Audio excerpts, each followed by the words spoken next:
Like when I say finishing product, I mean you design the website, you design the dashboard for the normal people, like for the normal users, that design the admin dashboard. So it's good to have you back here again. Last time we spoke here in Abuja, you know, now you're in Lagos. What's the difference? What's the difference between Abuja and Lagos? Uh-huh. Abuja was chill. There was always lights, and it was like no traffic, no And traffic at Lagos. Abuja. Then Uber was very cheap compared to Lagos. Like my maximum travel expenses, like from one place to another in Abuja, the boat was around like 2,000, and it was like a long distance. I came back to Lagos and my first billing was already 8,000 from from the airport to my Jesus. side. So that's the thing that Mr. was could go everywhere and boat was cheap. And then there was lighting and the apartments were cool. Will you But base in Abuja? like, it's always more fun. I don't know. Abuja looks like the kind of place to retire to. Like when you are done with like life, you just want to go out. I don't want to stay somewhere urban. Just go to Abuja. 8K just from the airport. Do you know how much I spend from the airport? From airport to like Central area and Abuja is like 4K. Pata pata pata. And it's far. And It's it's very far. far. Now I came back at night. I came back without traffic. That's the annoying thing. I came back at night. There was no traffic. The distance was more less than 30 minutes, and I paid 8K. I was actually annoyed. I was pissed off. Like I just come back and first thing was billing. Like it was just like annoying. Oh, So I want to have that discussion with you, about like how you like manage money as like product design money, salary, all of that. But wait, before we get to that talk now, right? So since you moved back, since like the whole holiday and everything, how's your routine be like? Has it changed totally? Has it been the same? I don't know, man. A lot of things changed between when I went to Abuja and when I came back and this new year. I'm even talking about work life and all that stuff. Yeah, so it's a lot different from then, but it's still like a personal thing, so I can't really share it out with so many things. But a lot of things. So the way I work now is a little bit different from how I used to work back then. I have more time on hand these days. So I usually spend a lot of time working on my own personal upskilling than like other office work. Yeah. So, but it's still chill. In your years of product design, between your first year and like now, what period of time has been your most hectic? Now, it's now. Now, Definitely now. It's definitely okay. I can say maybe like 2 years ago when I was working for an agency, man. Working for an agency is stress. It's stress. It's stress. I was working on like three, four projects at the same time, and everyone um, required. I was finishing products in a month. Like when I say finishing product, I mean you design the website, you design the dashboard for the normal people, like for the normal users, that design the admin dashboard, you design the super admin dashboard, you design the app all in 1 month.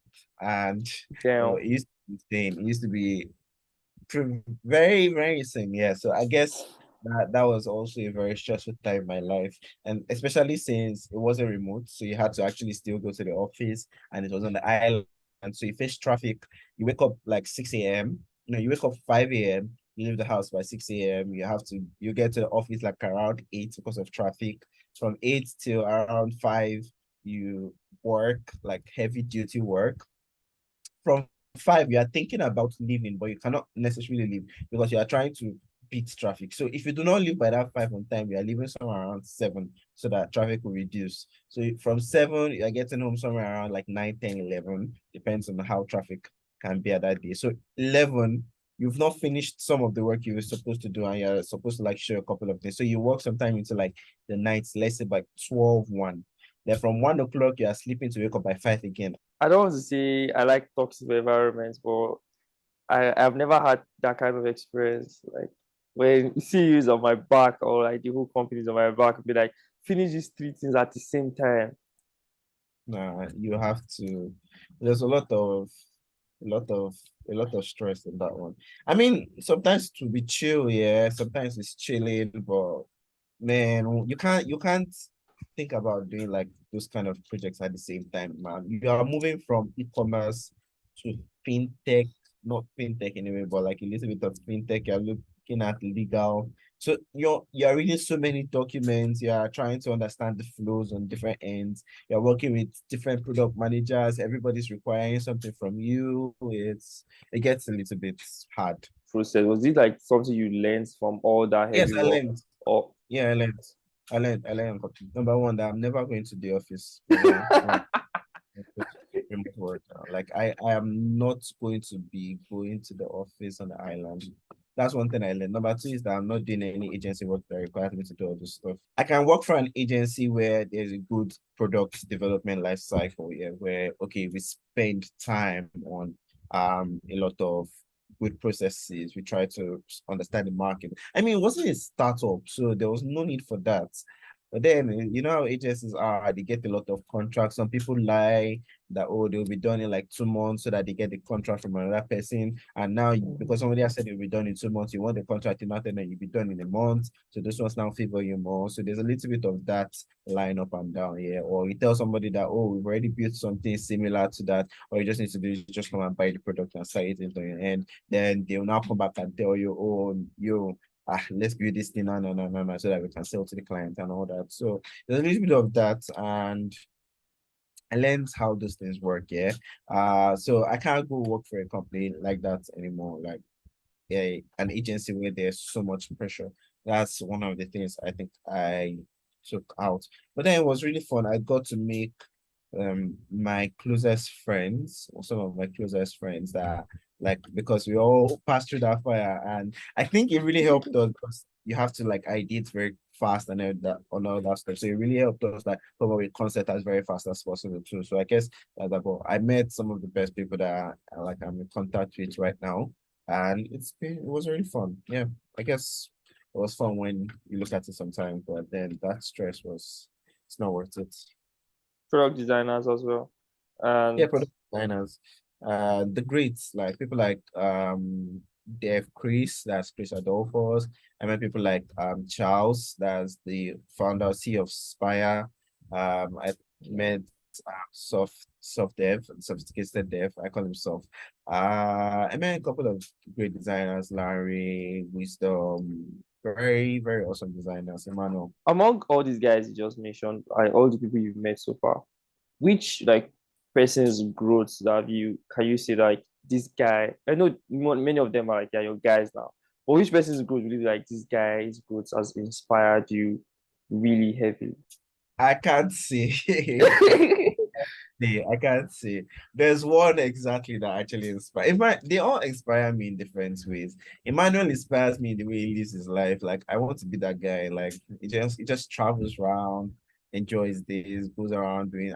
I really love this. I mean, I like the way Soft is very sophisticated. Dev is very good at pricing. Like that guy, he has confidence on a level that I wish I had. Like if I have that kind of confidence to charge the kind of prices that he charges, man, maybe I'll be sneakily rich by now. Like I really like the guy. I love his understanding of how things should work, and he's very simplistic in his way. Chris is an idiot, but I really like him a lot. At least I he's one of the people that really inspire me sometimes because he has a particular drive that I do not have.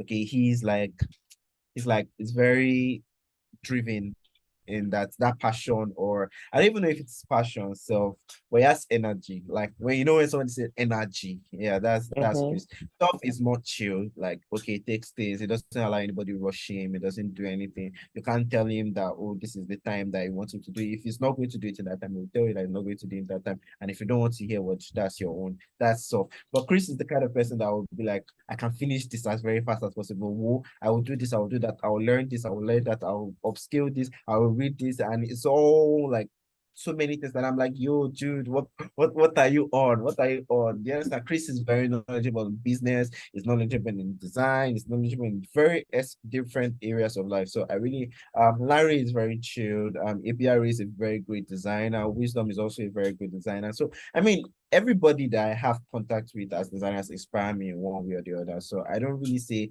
there's one person that totally inspires like me as a person. I take inspiration from everybody. I really like the way somebody does these things, and it just draws me towards them. Like, yo, maybe I can be that kind of person, or maybe if I work a little bit harder, I can learn this or learn that. Sounds like And my you kind might, of guy. yeah, you might like Chris. You might like Chris a lot. Yeah, sounds like my kind of person.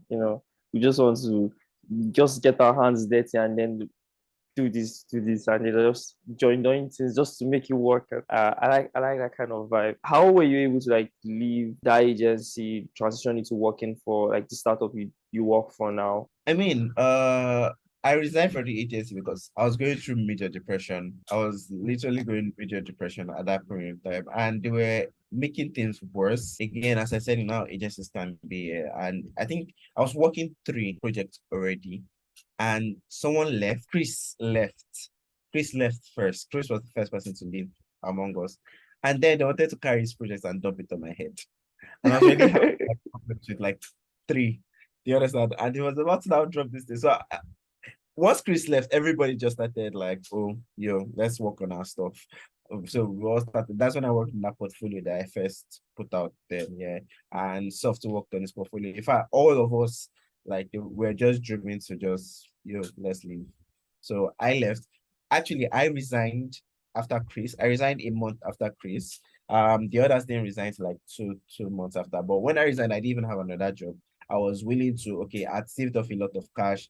3 months time, let me use that period to like work on myself. Let's keep applying. I could have enough cash to carry myself through, and I'll still stay with my parents then. So I didn't really need so much of anything. So I used that period, learned a couple of stuff, learned many things, then applied to a lot of companies. And how I am is once I fail, yeah, I learn from my failures. I know how to, or if I don't get something, I know how to find lessons in it that would help me get better. So I applied a lot of times and I got rejected a lot of times. But from every rejection, I learned something that I applied in my next rejection. I learned something, applied. So once I finally got to a company, I think I had the combination of all those knowledge that I'd learned and I applied and I got into a company, a Nigerian company backdrop where I met also one of the best set of teammates I'd ever worked with. Was it like there was no money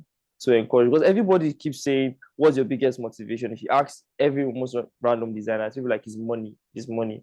Like, was it like there was not enough money? Yes, but not that. I mean, I was still starting up then, and the money they were paying me, even though now that I look back at it, it felt small. For me, it was like the hugest amount of money I'd ever received.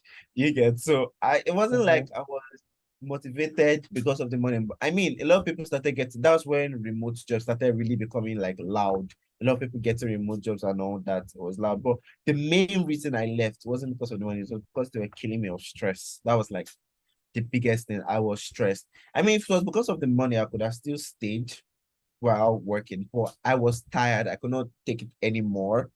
I could not take it anymore. I could not take the load of work that I had to do. So I just resigned. Like I didn't care about being paid at that point in time or anything. I just wanted to be done with that stress, and I kept applying out to other companies. What case do you think the money would be worth the stress? Like, how much would be worth so much stress? I don't know.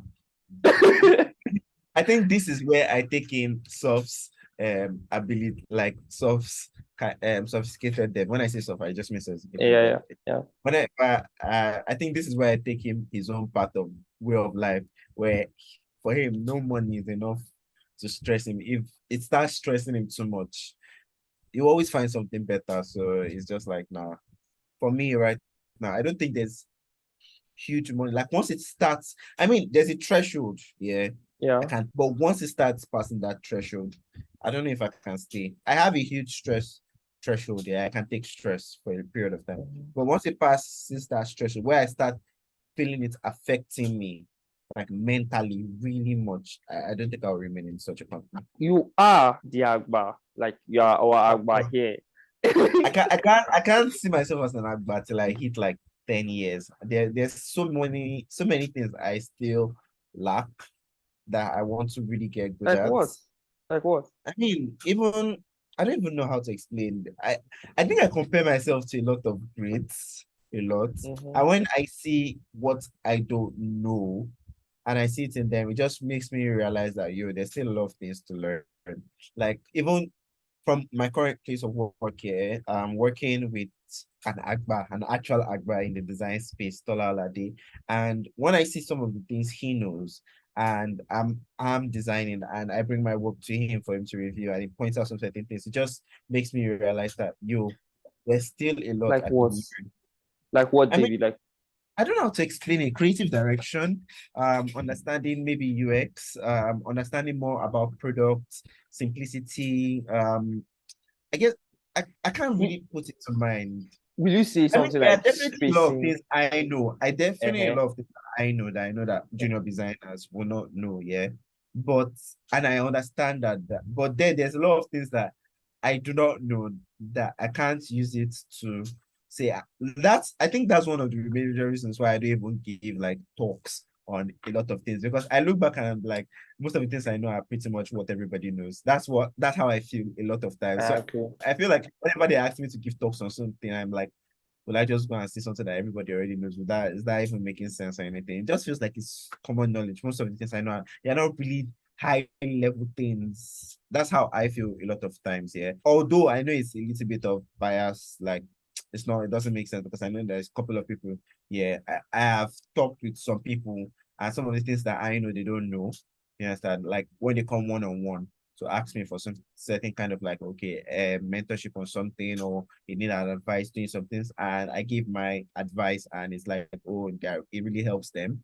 Yeah, and I get that maybe my experience also allows me, but like sometimes I just look at it like, nah, there's a lot of things I need to know for me to say I'm like an Give me admin. an instance. David, give me an instance. Give me an example. I don't know how to say it. Like, okay, let's look at some of the, as we mentioned the last call. Yeah, I've seen like a lot of great designers in this Nigerian space here, and I've explained this like in the last call that we had. Like some of them that Yeah. are very, very good. I don't see myself on that level. I feel my designs are very, very like minuscule. Like they're not. It's not on that level that I want it to be yet. It's not like when you see my design, you see, whoa, this. It's just my design thinking is meant to be like something just simple. That's how I design it. I design to be as simple as possible. I don't add so much of those razzmatazz that people add that makes that design pop. If you see my design and you see something like that, let's say, let me look at somebody that has designed something very crazy. Uh, who can I point as a product designer now? I mean, names are coming to my head, but okay, let's say something like Mudia or Caleb. Like in terms of colors, yeah. If Caleb Mhm. should design an interface that has colors, and I design an interface that has colors, it's going pop more because he has a very great understanding of what colors are. If I should design a poster and Barry designs a poster, Barry's design will always come out well because Barry is a very great visual artist. If I should design a brand, and let's say Chisa designs a brand, Chisa will pop out more because he's a very good brand designer. If I should design a motion and someone like Rog design something for motion, it will come out because it's a very good. So I just tend to see like myself But as very average. I okay, don't know. but David now. Yeah. So you know that people reach out to you for mentorship, right? And that is because they have seen like you being good at something. I think it's easy for junior designers like to get into their head. Like sometimes I get into my own head and I'm like, this is awesome, this is good. And then after like 2 months, 3 months, I'm like, so this is what I was using to make mouth on myself. I'm like, this shit. So now, and I know a senior designer will probably look at it and see through it. This is not good, but they will not say. I've seen that. Even me, I've done that for a couple designers. When they come up to me with their work, I'm like, yeah, this is good. I'm seeing the errors, I'm seeing the mistakes. I'm like, yeah, this is good. You should learn this. I'm like, but yeah, you're fine right now. So in terms Yes, of sir. like the most popular mistakes that people do, right, as designers? That's quite hard to define because design is really all this combination of everything that makes it like really pop out. So I really can't say, oh, people are not very good at their typography, or people are not good at their spacing, or people are not good at. I don't think there's a way to really define that. I mean, it's a combination of all these things that really makes the design natural. Somebody might have very good typography, but don't know how to use it in terms of skill. Somebody might have very good color, but not have the right contrast that make them work. So I really can't say there's one area where a lot of people make mistakes, and I just think people really need to spend more time on every form of these basics and keep improving on each one, every one of them daily till like they know they've gotten a very good understanding of it. Even me right now, I'm still focusing on a lot of these basics because I think that I've forgotten a couple of these things, and going back to some courses that I've applied for. Yeah, I'm learning a lot of things that I knew but tended to forget over time. So I guess working on it has really helped me um, get better at some of this like designs. Some designs that I even created, I think like Mhm. last year that I was really proud of. Now on having been like armed with the knowledge that I have now, I look at it and I just see, oh, this could have been better in this way, or if I had notched this a little bit, or if I reduced this gray color, it would really have popped out. Maybe if I took out this border. I mean, it's just understanding the little Little things, things. yeah, that really make your designs pop. Like it's very minor changes. Like I watch this guy's YouTube a lot, refactoring UI. I watch his YouTube like a very lot. He's a very good UI designer, like one of the best here. And when he refactors a particular site, you just notice that it's just tiny changes. Maybe like okay, understanding like the contrast, reducing the contrast, or making use of the right things of shades of gray, or understanding where which space needs to be like where space needs to be added, understanding what particular pattern of components should be used. So it's just this like little things that really change Mhm. a design that takes it from like a mid design to like a very great design. Draw me a roadmap, David. Like, give me a roadmap of a great designer, or at least somebody who wants to be. A great designer. I guess they should first understand typography. Typography, knowing how type is created, not really knowing how type is created, but like having a good sense of typography, what type to use for every type of project, understanding your type scale. And that type scale really helps you to define where your type is going to be used. So typography is always the first thing I think anyone should learn. After that, yeah, I think the next thing is to work on let's say colors. Yeah, Mhm. colors is also another thing that I think they should learn. Once you have your typography set, then the next thing is working on colors. After colors, you can now work on your layout and alignment. Like layout and alignment will help you really like set all those small things apart. Then after that, I think space also comes in with layout and alignment. I mean, I feel like if you have those four things, like your color, your type, your layout and alignment, Yeah, and your spacing. If those things you have a very core, strong knowledge about it, yeah. you can design things that look very clean. Like that would really look very clean. Like your designs that are like minor problems here and there will just have very distinctive, clear look. That will be very Okay. clean. Yeah, then once you now start moving into grids or like creative directions, understanding what patterns to use and all that stuff, it will make, and that's just for my type of design, yeah, because I'm a very simplistic design. I mean, there's some people that are very good now at like being very expressive, and there's this like very crazy, yeah, I don't know how to design that way. I love when people design that way, but that's not my style of designs. Yeah, I don't see myself designing all those crazy. I like my designs that anyone looks at it is like, oh, it's very clean, it's very simple, it's easy for people to use, for people to understand what the motive of this thing was. I love my designs looking like that, but sometimes I do like to experiment that are crazy. But every time I keep experimenting, I just know that it doesn't work for me. Doesn't work for me. If anybody sees my design, they mostly know that, oh no, this guy just likes being plain. clean design. So let's go to this topic now. Like I have this one here. You sent me one Okay. video. I watched the video about like what money is. And since then, like I have been in this dilemma, okay, and I've been thinking like, so money is debt, right? How exactly would you now imagine making most of it? I mean, the only real way to make wealth in this new life that we live is through good investments. That's really the only way to really make wealth. Yeah. Finding the right amount of investments. And you can only have that if you have good capital. So it's really rigged for us. It's really rigged for us. I mean, another way you can do is to build a product, scale it up to the point where it's really raises traction and people invest in it. But to be honest, in the entire grand scale of things, through investments, I don't really have so much knowledge in that area. I think I try not to focus on those yet. Yet, I mean, I have a small understanding, but I'm not that kind of person that I can take big risk yet because I'm never earning like a huge amount to try and like do that. Maybe when I'm in like let's say 10,000, 10,000 every month. I can now start thinking about investing. But yeah, people invest. I mean, like just small, looking at maybe doing like small angel investments or investing in stocks or like Rise Vest and all that stuff, investments in stocks. But then Yeah. all that very, very small amounts. I really don't think you can make so much huge money. You have to have money to make money. That's how it feels like these days. Have a huge amount of money to make money. Maybe start up a very profitable business, then use that money and start investing in different things. Or I don't know, man. When every time I read more about these things, it just feels very rigged. Like it's hard to build wealth.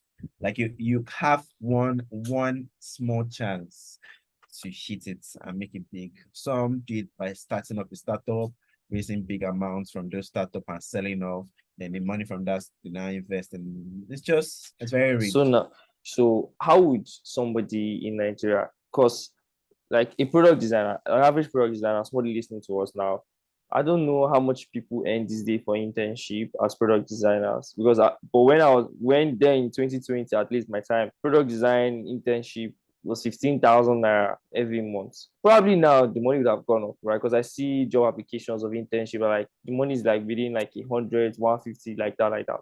So now let's say somebody is earning as an intern, whatever they are earning now, the money. Do you have like a plan of saying, so I earn this amount, this is the amount I set for food, this is the percent I set for food, this is the percent like I keep so that for rainy days, this is how I manage to spend on data. What is your own gist around like that whole pie of managing money? Generally, even from when I was like earning very low, like 200. Yeah. What I usually used to do is 10% of it is for tithes. Always. I don't miss with my tithes. So then you have 90%. Then I save 50%. That's what I used to do. I save 50%. So all I have left is 40%. And is that 40% I used to like do everything. That's before. That was before when I was earning low. When I started earning higher, it got to a point where I started wasting money. Mm. Generally because I don't cook. Yeah, I don't cook. Oh, I don't cook. So I wasted a lot of money on food. I think last year the amount I spent on food monthly was crazy. Like when you're buying the food, it's small, so it doesn't seem yeah. to be huge. But Mhm. like when you now finally calculate actually how much you are spending, like as a total, it just hit me that I was wasting a lot of money on food. So right now I have a plug that I just send money to and they bring food for me like one every day. Then in the afternoon or nights, I just use either cereal or I take fruits. That's how I save money on food. I have a set budget for internet. I have a set budget for family, and I send home every month. I have a set budget for church that I use for church development. Yeah. I save a huge amount of money. That is what's currently lasting me through some of these rainy days. I have an amount that I used to use for the gym, but I'm no longer going to the gym for now. because I'm cutting costs on very various things. But yeah, I had a budget that allowed me to I was able to save 30% every month, then 70% for use. How does your savings look like what's the highest temptation that allows you to spend more money? Gadgets. And most of the time, the gadgets are not necessarily because I see it, I like it, I buy it. Yeah, it's mostly because of need. So it's only when I really need it, like I really need it, like then I buy it. I bought my inverter because the light here was very shitty. I Mhm. bought headphones because every time I was going out because of the light issues. So every time I was going out, the headphones I had do not have noise cancellation. So I got an expensive headphones because I thought to be worth it. You understand, like being able to block Mhm. out sound. So what I usually do is now check, oh, if I'm buying a gadget, what kind of budgets can I buy that will last me for a long period of time where I will not need to buy again. Yeah, so I bought a watch because I was going to the gym and I needed something to calculate like my workout stuff, especially for this challenge that we're doing. I bought the Wi-Fi because well, internet in Lagos Yeah. is very important. So I bought a desktop because I needed to work. I bought a MacBook, very expensive MacBook, because the MacBook that I had was overheating and I needed something that would reduce the overheating. So I got a very expensive one, which sometimes I regret, sometimes I love because yeah. So I got a very expensive MacBook. So most of it, I got a speaker because well, I needed something that produces sound. The former speaker I bought was not really loud. So I was imagine having a speaker that you're struggling to hear. So I bought an expensive speaker so that I could play music out and really enjoy the sound. So sometimes it's like I buy things that are important just when they are very important, but they're quite expensive. So there's that. That's I think one of the other things that I used to chop my money. Another thing that used to chop my money was boats. How much I spent on boats Where last you they go? You say you know they go office again, so where you can't they I go? go out now. I go out. I go out. I usually go out a lot. So I hang out with friends. Sometimes visit some people that are very far away and back and forth. So all these things were very expensive last year. So there was a little bit of that. So I spent on a lot of boats, up and down movements. I've reduced that. I've reduced that a lot. I've even started entering keke too sometimes because no, no, no. I found a cheap trick. Yeah, a very cheap trick, especially for moving in this vicinity. Before I used to carry boats, yeah, that used to take me 500 to my laundry place to do my laundry. 500, but now it was like around 1,300 to go Mad. just to go there, like, and a very short distance, like literally a 10 minutes walking distance, but I can't carry all my clothes in a 10 minutes walking distance because it's heavy. So what I used to do was book boats. But now I started noticing that that was very expensive. One time it really pissed me off when you entered 1.8 to go that short Ah, distance there. So what I did was I started booking kekes. So I'll just go and meet the keke and be like, you offer 1,000, I'll give you 500 to carry me from here to that end. In a way, it's almost still like my boat because it's just me inside the it's keke. just you and your clothes. And I'm just telling him 500 to move from here there, and I'll now walk back. So I've saved myself a trip that I usually spend like 1.8, and I'm using 500 for it, and I'm almost getting the same service because all I just needed was somewhere I can put all my clothes inside and just quickly go there. And if it is very needed for me to go and come, I'll just tell the guy, okay, after 800 or 1,000, go come.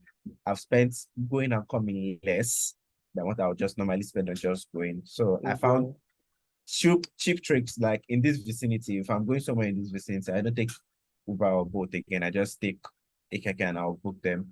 Just take me to the direction. It's only when I'm going to far distances that are not in this vicinity, then I now start taking Uber or boat anyway. That I need to go there. So that also cuts down my expenses from boats and all that stuff. I think I cut down on church spending too. I just do it based on okay, if there's a small project that is required, then I can help out. there. I Yeah. cut, as I said, the major thing that was really taking up the money was feeding. So I'm using a very good plug. Their name is Lunch Lady. I've forgotten their official name, but they used to be called Lunch Lady. And I get very good food for like a very cheaper amount. There's a very, very good service. They are one of the best services I've ever seen in food, and the delivery is on time. They take your feedback, they take, so it was very, very good for me. And I cut down cost on feeding a lot, like a lot, by using these guys here. Um, so yeah, that really helped a lot, a lot. So I guess I plan my expensive. Oh yeah, then I also give. I used to buy like birthday gifts for people too. So I reduced that a little bit. So okay, only those that are very like very, very close to me. Then I can give the others. I can just send small things for like recharge card, like maybe subscription to something. Also, well, and that's only if I see that they are very like close. Then loaning also reduced. I stopped loaning out cash because a lot of people default and they waste time in default. Yeah. So reduce my loaning out of cash to people also. What I usually do was self-sabotage here. So I just give out even though I know I have a very small amount and I'm still giving you because you really need it. So now I just like give a very short percentage that I know, okay, it still helps you, but not so much that it hurts me myself. Yeah. So yeah, there's a Yeah. lot of managing, and I think I really owe that to a couple of friends that helped me. They also showed me how they manage their cash. So working with how they did their own, I was able to like form a very good framework so I don't end up spending so much So anymore. much money. That's a cool lifestyle. David, I want to be like you when I grow. Ah, I want to be so chilled and just so calm. Like if somebody see me outside, they will not even know that. You know I how mean, it many happens people? a lot actually. It happens a lot. Like, and thankfully, I don't really like loud personalities. So I'm not like a very loud person. On Twitter, I'm not. I'm not really that kind of person that like Exactly. talking so Exactly. much on Twitter. So a lot of times, yeah, when we go to very huge design spaces, sometimes it like there's a thing of jealousy. Okay, maybe I should actually start talking on Twitter so that people will know who I am. But then I just realized that I'm not a fan of too much attention. So if people like really gather and say, "Oh, this is David. Oh, this is King David," I don't. I'll find myself running away. Yeah. So I just Uh like yeah, I can't handle all that. I don't know how to. So I it's just see like at UDC, at UDC, you'd be like on your own or walking or talking like or just randomly, and people just pass you. And in my mind, and I'm like, do you guys know this guy? And they just uh, pass. And then they just go to meet one, and there's one other designer somewhere that's like really popular, and everybody's like collecting his contact or trying to chat with him, like really meeting. And in my mind, I'm like, if they tell you the difference between these two people, it's just Twitter followers, honestly. uh, it happens. It happens. I'm not really a fan. I think one reason why I realized that I was not a fan of it was when I went to speak at a conference. That was at Ilorin, Atlassian Ilorin, and by the end of the conference, it was very good. Yeah, and a lot of people rushed me. David, can I get your contact? And I felt overwhelmed. So imagine like doing that every time and going out every time every and having time. that kind of attention. It just made me realize that I see all these Twitter followers and all that stuff. It's not my thing. I don't know how to handle it. I don't know how to go to a place and I can't just chill or just go meet. I mean, it happens sometimes where I go to a conference, like all these tech conferences, and people just look you or just pass you by and all that. But then it doesn't, at the end of it all, I just realized that nah, I'm not really into all this. I'm not really into all this. I mean, I want to just be known for my work. I want someone to say, oh, yo, I know this person is very good. Not like Mm-hmm. they want to be me or they want my number and all that stuff. I just want Yeah. to really make an impact in like the design space. That's why I love community or helping out in various places that I think I can help out, because that for me is more lasting than always putting out content. Or one reason again I don't like Twitter is the fact that once you start putting out content, people expect you to be perfect and you can't make mistakes. Yeah, And I'm someone that exactly. makes a lot of mistakes, and I'm someone that becomes better because of my mistakes. Because if I make a mistake, I'm able to learn, as I've said before. So in a place where I can't make mistake, I can't become a better me. Yes, I can't become a better David, fire me. Mm. Because I learned from this. Oh, I have a fight with somebody. Okay, what could I have done to reduce that fight? Or maybe something that someone says that I'm not doing properly. Like I had a very short conversation. I posted something on my status about some designs, and then I had a conversation with a friend of mine where they were trying to understand my decisions for my font choices, and Yeah. I an example of why I use those font choices because at that point in time I really believed that I use this font sizes based on what I know. But then the person was like, "Yo, this is bullshit," and I was completely taken aback. Like, what do you mean by this is bullshit? It was like, "Nah, all your choices they are not consistent. They're not this. They're not that." And I was like, "Okay, are you sure?" And then the person aired me, like he didn't talk again. But Ouch. I went online to go read on okay, maybe what is this person saying? And I learned a lot that okay, yo, some of these things could have been reduced or could have been made better because of greed or something, and I can really make it better. And that's how I improve, yeah. From this interaction with this person, that I mean, some people might be very stuck up and be like, no, this person, who are you to challenge me and all that stuff, yeah. But me, I'm more open to okay, knowing what exactly did I do wrong? Is there a way to make it better? Sometimes I know Exactly. there's that design part where, especially because on that same post, somebody was telling me something else, and I felt like, okay, why was it? But they were not really focused on what exactly was wrong with that design, yeah. And that for me is not very positive criticism because then you're telling me to do this, but you're not explaining why and it's what Why? exactly. Like, do you understand? So those kind of criticism, I just know how to take it to the stride, yeah. But a criticism where I feel like I could be better from it, or I could learn something or take something from it to use and be better, yeah. For me, it's chilled. It works for me. Though I might be a little bit hurt or maybe a little bit downcast. Mm-hmm. You are see somebody that's supposed to know something.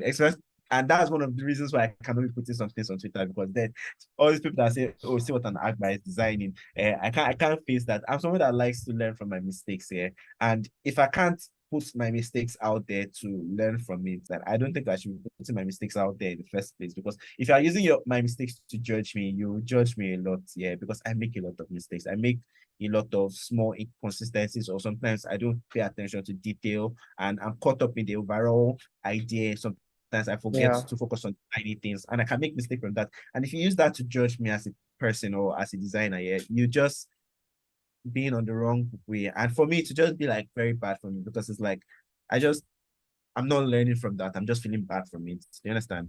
So that's Yeah. one of why I can't be putting so much of my stuff on Twitter because I don't think Twitter is a very Twitter right now is even a space where you just post and everybody goes like, oh, it's good, it's very nice. It's like, oh my god, you're slaying. And most people try and not post good commenting feedback too. So it's just like there's the extreme end of it or there's the non-end of it. No real place where people actually gives real criticism again. And that's why I don't really talk much on Twitter. I just go there, like So content or David, see I really like and post for.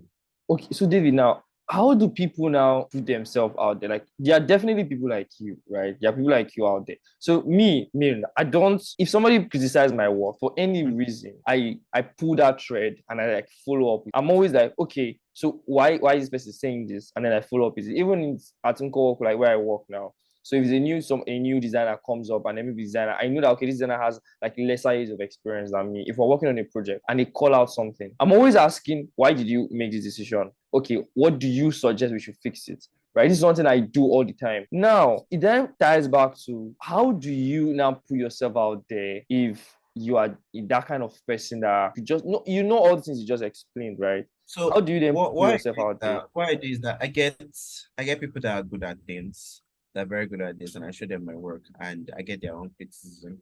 And that's what I use. So I get someone that is very good at layouts. And if I want to get better at layout, I send my work. So I know it is this person that is actually criticism and getting good feedback from that. Or maybe I know so I have a set of people that I always share my work with, like, oh yo, can you give me what idea? Okay, is this good? Work, how can it be better? Or that and I know I'll get something to because I know they are very good at it. So that's how I like improve my own work. I don't put it out there for everybody to just look at it and say, okay, oh, it's good or is bad, is bad. But I just send it to specific set of people.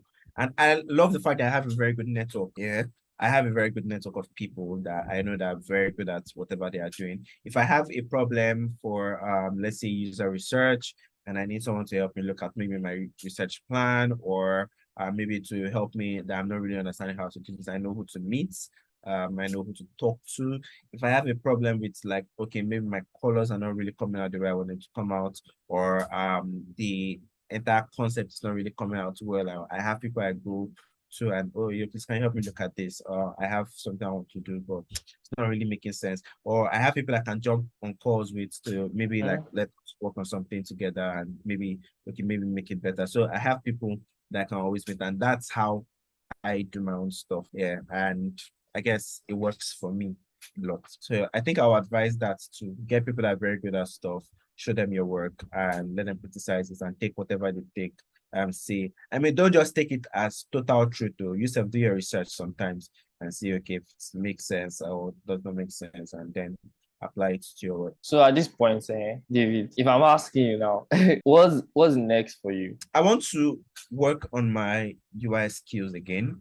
I think I focused more on design systems last year, like very good at A design systems. lot, a lot. Like all your WhatsApp posts, everything was like, oh, you be like, I figured out this stuff in design system, and then the next Yeah, one's like, oh shit, somebody I else was has really figured it out. into design I was really into design systems. I really wanted to understand, and I'm really, and I think in a way, even the course I'm doing right now on UIs, I'm not just doing one course. I'm doing like three courses on UIs, different courses on UIs. I think in a way that still helps me to become a better design system person, because then when you really look at how design systems and UI will like combine together, they are kind of like the same thing. Your sense of UI helps you become a better design systems person, because then you can create a system that really is cohesive, that really works for your product. If you don't really have good understanding of how colors or hues are created, when you are creating your design system, you might end up creating like some set of colors that will not work or will not really make your system like really bright. So I guess now that I'm seeing it is still working together. But what right now I want to work on my UI skills, even just the basics. I'm focusing this month on color. Next month I'm going into type, yeah, next month I'm really going to type, but this month I've really been, and I've noticed a lot of things that I used to neglect a lot, which was something like my grades. Yeah, I used to neglect my grades a lot. I just use like something and create, or black, gray, what's this thing, and I Yeah, realize now that ignoring grades was like a huge mistake, because your grades make up like 70% of your designs. Like you barely yeah, use it's true. designs like than Greece. So focusing on Greece is another thing I really. In fact, I looked everywhere to find courses on to find talks on Greece, and because I didn't find, and I only found one a very expensive course that talked about it. I paid for that course only because of that Greece. Like it They, was what very. what are they teaching you about gray? Like what are you talking No, about? I'm serious. Once I had that course, I was fulfilled. Now it's paining me because that was the only thing I wanted to the entire course. Yeah, but now I'm going through the entire course. I'm seeing some other things that I really like. But the only reason why I paid for that course, immediately I paid for that course, I went like I skipped over 20 lessons. I skipped, like I didn't even waste my time with those. I just went straight to that great course. And that great course was like about 1 hour, so 1 hour long. And I watched a lot of things. And the moment I was done, I just felt like, so I paid this amount for just this. But then when I went What's the back name of the to my course? time, I know I can't say it was, once I say it, you start whining me about how expensive it is.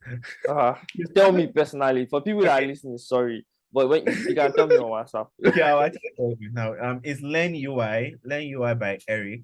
Learn UI Design by Eric. Let me see, Eric. I'm trying to remember the full name.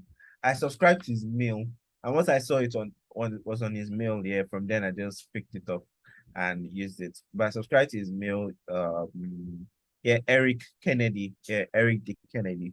So Learn UI Design by Eric D. Kennedy. Yeah, also another course by Hey Jesus Christ, why did I forget this guy's name? Ew, I'm coming, please. Please, this is like my number one mentor on Twitter right now. The only person I go to a lot of time because it's very open. Reed, yeah, Reed is another Oh, person I that, know Reed. yeah, Reed. Reed is like my savior right now on Twitter, because he's the one I can reach out to like one of the big people that I can reach out to, and I know he was going to respond to me. So yeah, read. Courses on color really helped me open my eye a lot to things that I didn't even know. Like I didn't even know. I thought color was just, oh, understand, okay, your color wheel, and that was the end. Like from there, just create your design system based on that. I'll just create like shades that are good to your eye. So I used to design using eye a lot. Like, okay, this eye, okay, is this good? Okay, just not just 34. Yeah, Understanding just few techniques there just helped me really become a very better. crazy stuff. Okay, I'm going through like on Reed's Eric's page. Sorry, he mentioned like the gray aspect, the most powerful color variants, the most important color scale, like all everything about that course. Mhm. That's crazy, guy. There should be a way to get the free version. I wish, I wish, I wish, I wish there's a way. Then I think after I'm done with all those, then I can now start focusing on design direction for website design, because that's another area I think I'm really lacking. My designs are very basics, very basic layout sometimes, and I want to try to be a little bit more expressive with how I design like websites layouts. So I think that's another one I'm going to take up. Like once I'm done with all these small UI designs, then I'm going to take out like design directions, like just how do people come up with these concepts that are very, very insane. Yeah, I want to try out a little bit of that. So once I'm done with this, then that's the next thing I'm going to. This first quarter is based on UI, for majorly for normal app design. So from upper, I think the next quarter will now be on like creative direction, coming up with concepts. I think that's another thing I really need to work on. So yeah, that's it for me. If I was to imagine what's next for someone like you, it's like, these years of experience. What I'll be expecting is at least what I would want to hear is something like, oh, I'm looking to, work for Google, apply to more jobs, work for like Amazon, something like that. That is also in the work, but I don't feel like I am not like I'm not good enough, but I want to have a very good like design skill. I also want to look at my design and see does not like see these mistakes, these small mistakes. I mean, if I was to apply for Google right now, I'll be able to like talk confidently and all that stuff, yeah. But I don't want to look at my work and see just tiny mistakes. So that's why I'm taking all these courses first, so that I might have good design knowledge and I might have good understanding of products. But if my design skills are not as strong as these things here, that's a problem. So I want all this to be on par. So when I now like say, okay, maybe if I want to apply for Google, I want to apply for like companies that I really, really want to work for in the Yeah. future, I'll say Spotify. I'll say Ideal. I really love Ideal. I've been a fan of Ideal for like years now, because I just want to, not really because of their work, but I just want to be in that environment of like creative thinkers, problem thinkers. Like the way I've seen a lot of their solving problem. Ideal. Yeah, Ideal, like IDEO. Oh. I've read a lot of their Nice. books and their founder and all that stuff. Yeah, that's another company I think I would really like to work for. I've just seen how they solve problems. Like, I think that's my major skills. I can think of solutions to things and put them into how design should look. But the problem that the block I'm having is now is those small issues that I'm now trying to work on now, so that it now works together. Do you understand? Yeah. I see. Nice. I see. That makes sense, guy. It's all these companies are not really popular. So at least Ideal is popular. Maybe I just I don't think know it. it's a very, very popular company. What do you mean? I don't know I I'm think it's on very, very popular. guy. But if you look at their design now, the only complex thing here is like the video in the beginning, ideal landing page. Aside that, like every other thing is And like it's it's like simple. your own They're kind of very design. simple design. Yeah, I know. I understand that. But again, I just said it that I want to be very good at something. Guy, like this Yeah, is it's this see, is it's very clean design and very, very smooth and all that. Mhm. Yeah. And you have to have a very good understanding of like your basics for you to design something like this. So I guess yes, it's not bad. I'm not saying I can't design this, but I will make a lot of small mistakes that will not bring this idea. ah David, you can design past this guy. I swear to God, I feel bet my life. I feel that's my life, guy. This is dope. Now I'm going to go on another rabbit hole, looking at the CEOs of IDEO and just be following them up and down. No, no, no. You need to know about the guys that started IDEO. Like they are geniuses. Like people that I think they are one of the people that really even like showed what's UX design. I think they are one of the people that really like defined what UX design is. If I remember, just give me I need to remember his name. Like if you check out their work and their case studies and you read through it, it's crazy. The guys themselves, Abby. Let me see Yeah. you. Yeah, they're the ones that See. design the mouse for Apple. They're the ones that design Ooh, Sandy Specker. They've That's his done a lot of name. Idea is one of the companies I've ever talked about working. Ah, Like a man. video, one video like this that they did of their process, their thinking process. Yeah, the person I'm talking about here is David Kelly. David Okay. Kelly. He's coming. Yeah, David Kelly. If you check YouTube and type David Kelly, they did one thing. This is David There are Kelly. so many CEOs, right? Or Yeah, like they're the ones that people who. started hits. Yeah, I think. Yeah, hits. Yeah, Oh, human centered design and all that stuff. I think it's also the one that created this OKR formula. Founder of OKR formula. Okay, no, that's Andrew Grove. how you I've think you seen know all these guys, and David? I've read a lot of videos. I've watched a lot of videos, sorry. I've watched I learned about OKRs when I wanted to learn how to like set goals for myself. Yeah, and OKRs was very good in setting goals. But David Kelly's work is one of the ones I really love. This guy. I don't watch his video now. I have seen this before. Mhm. It's a TED talk, how to build creative confidence. Yeah, to create creative confidence. What I'm looking for is how they created I think it was a shopping cart. I think it was a shopping cart video of how, Ooh, I think I've seen that thing. yes, yeah, I've seen it. This is, CBS is a CBS News this thing, right? These guys are geniuses. Silicon Valley, and these are yes, designers at IDEO. yeah, that's it. I'll send it to you right now. Okay. That video blew my mind on how like they really designed. Crazy stuff. I would watch it after this podcast, guy. So David, like this now, we're around, this. There's just so much to talk about, so much. Mhm. Tell me books that you are reading right now that you think are really essential as you are growing the next 10 years, because definitely you're going to be here with us. Okay, for UI design, and this is one book I'm reading now, Structuring Design. Ooh. It's just understanding grids and how grids plays out in various mediums, and it's a very helpful book. Then for design thinking is Change by Design by Tim Brown. It really helps open your mind on how to think about solving problems using design. Yeah, these are two Dope books stuff. I am reading now. I think another book I want to read later is another layout book. I've not really found design books interesting. I just read other books aside design. Other books outside design, I think one book I was reading was Shoe Dog, which is like the founding father of Nike. Oh, Just history of how we started the business. Yeah. there's so much to read. There's so much to It's read. Guy, There's there's so so much. much to read. There's so much You to just read. hear some books and you hear the gist about the book and you be like, damn, you should just I carry all this knowledge and just put inside my head. You get, you get. This was a very awesome conversation. Thank you very much for sitting down with me. Yeah, no problem. I always enjoy having this conversation with you. That's how I hear the second time. We'll be here again.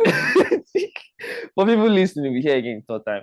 By the way, yeah, thank you so much. By the way, I want to announce to people listening that this podcast is sponsored by Niruption. So Niruption helps young Nigerian youths to be able to tap into that knowledge of politics, understanding the economy, understanding how to build the knowledge of what's needed for the next generation. So, like, we are far stretched from what we know as politics, economics, all of that, because we do not care and we do not see it as important. We see it as old people stuff. And Narration is trying to pass that message that every Nigerian youth can read and understand what the political like state saying for their future, their own different podcasts where they talk with young founders in Nigeria. I've spoken to a lot of people from CBN, a lot of different startup founders. It's called My Startup Story, and they talk about people's startup story, different Nigerian, even like upcoming music artists that have started their own stuff, and it's really interesting. Like podcast, it's what the read like check up their podcast on any podcast streaming website. Thank you very much, David. If you like this podcast, like, subscribe, and see you on the next one. All right. Bye. Bye.